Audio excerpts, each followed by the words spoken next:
Make sure that you're curating with intention, that you're building stories and collections that serve your ideal customers, and not just racks of stuff. You can't do it that way.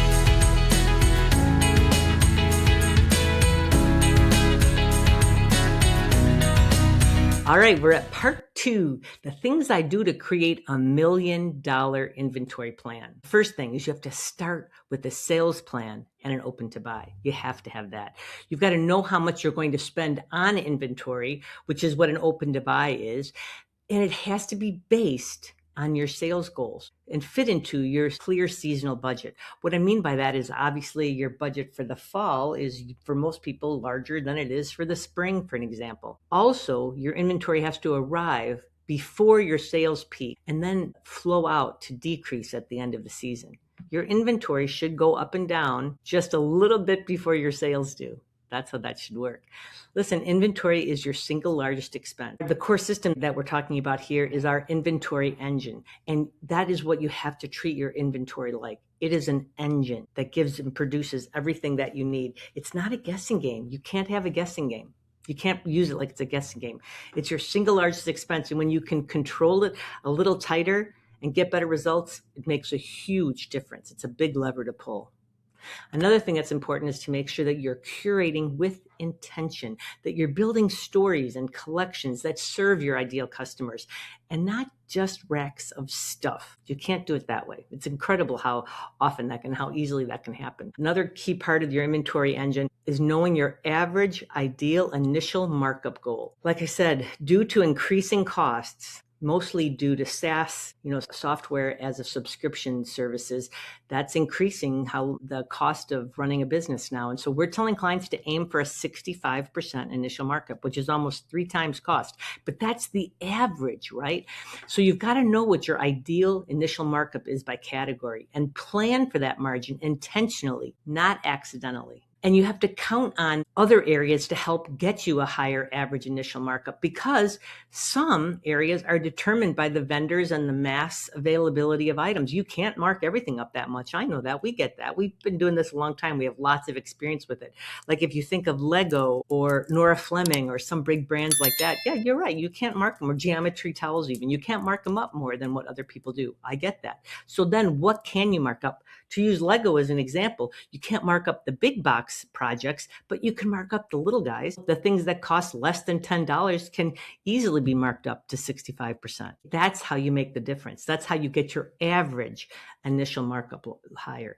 And I'll tell you, an advanced strategy of this is to recognize that it's up to you to educate some of your vendors on what you need. Sure, there's big vendors that you're not going to be able to do anything with, but there's smaller vendors that you can negotiate. Maybe you can talk to them and ask them if they have inventory they'd like to get rid of, and talk to them about how you'd be happy to buy it from them at 50% off of cost, and you could give them cash for it. And that's an easy way. If it's 50% off of cost, if a $10 item is now $5, let's say that $10 item you would have marked up to $25. Well, if you're getting it at $5 cost, that's a 5-time markup. That is how you get to that average 65% initial markup. There's tricks like that we talk about all the time. That's part of the inventory engine. The other thing to do is to track your inventory turns.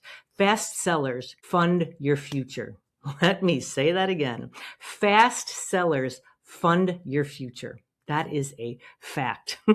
Slow sellers just drag you down. That's cash just sitting there on your floor, not making money for you. It's sitting there rent-free. A good KPI to follow is to have most everything in your store be less than 6 months old. Most everything in your store should be less than 6 months old. It's true, no matter what kind of inventory you're in, except for musical instruments and also machines, like sewing machines and stuff. But I tell you, 90% of all stores have another one. Well, let me ask you this way. Would you like to increase your sales by 13%? Guaranteed. Always know you're never out of. These are your proven best sellers. You know what they are right away, but your job is to never run out of them. Actually, how we learned about this was because I was working with the client and asked them about this grill brush they had. They sold so many of this crazy grill brush. And I said, how do you know when to reorder? And she says, oh, like when we're down to a couple, then I reorder it. Then as I took a deeper look at the numbers, I realized that they were losing business because sometimes they ran out of it entirely. And so then in the couple of days or weeks up to running out of it entirely, they probably only had one or two on the floor, and that didn't make any sort of an impact. So you've got to carry more of those never out ofs. Nailing this will increase your sales by 13% every time. It's incredible. If you're going to sell $1,000 of it next month, then at the beginning of the month, you want to have twice that amount on hand. You want to have $2,000 on hand. And what I'll tell you is to look at that by month because it'll go up and down.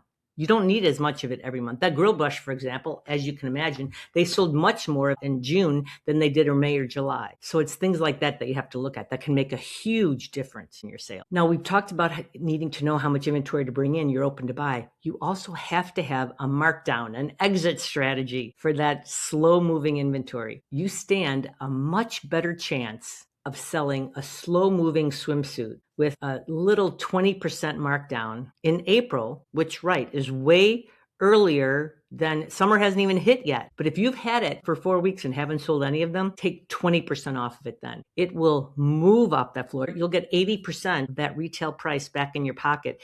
If you wait until June or July and mark it down to 50%, you stand a much smaller chance of selling it. It's incredible. So plan how and when you'll move it. How long will you let things stay on the floor? Don't leave it to chance. Many clients will mark on their tag like when they got something in, and so then they know when to mark it down. That's a good way of doing it too. Finally, I want to tell you that you should buy less and buy better. It is not about stocking more.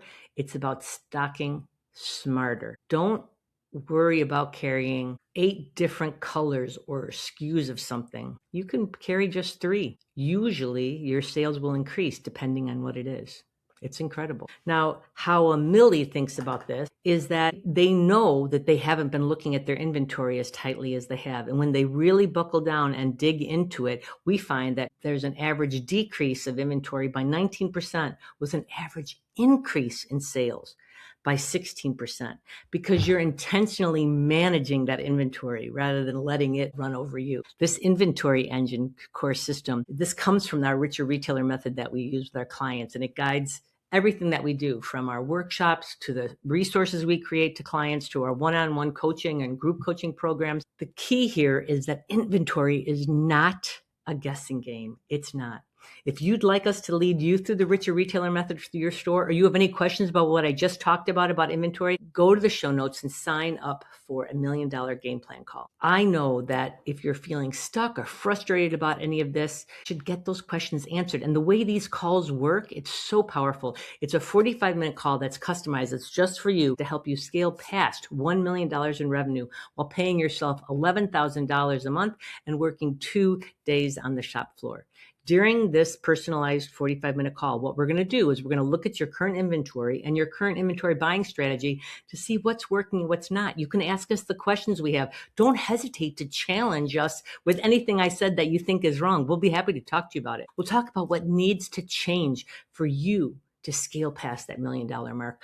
And we'll find out what's stopping you from finding extra cash to invest in this fast turning high profit stock. We'll also go into your cash flow. We'll determine what your biggest bottleneck is there, what's stopping you from having those funds like I just talked about, and how to unlock it. We'll talk about your marketing and see how much new in-store traffic you can generate in the next 30 to 60 days with the new traffic map. We'll outline what changes have to happen with you and with your team so that you can spend fewer days on the floor and more days working on your business. And we're going to create a simple 3-step plan that you can implement and score your biggest wins in the next 90 days. You see, after we've gone over all those things, we'll choose the 3 things that we know from the decades of experience that we have, things that are the biggest levers that will have the biggest impact right away. This is such a powerful free call for you. Don't miss your opportunity to take this. And if this was inspiring for you and you have another retail bestie that could also benefit from some of this information, please share this with a friend who you know has been struggling with their inventory. This will help them too. And if you have any other questions, don't hesitate to DM us. We're at Retail Mavens on every platform. You can also join our Facebook group, which is Retail Mavens, FB for Facebook.com. And we're in there all the time and we can answer all the questions you have. Please follow us, would you? And subscribe. And I'd love for you to leave a review and tell me, what of these actions are you going to take today? Know that you are astonishingly fabulous and you are loved. And you can do this. Thank you very much. Happy retailing.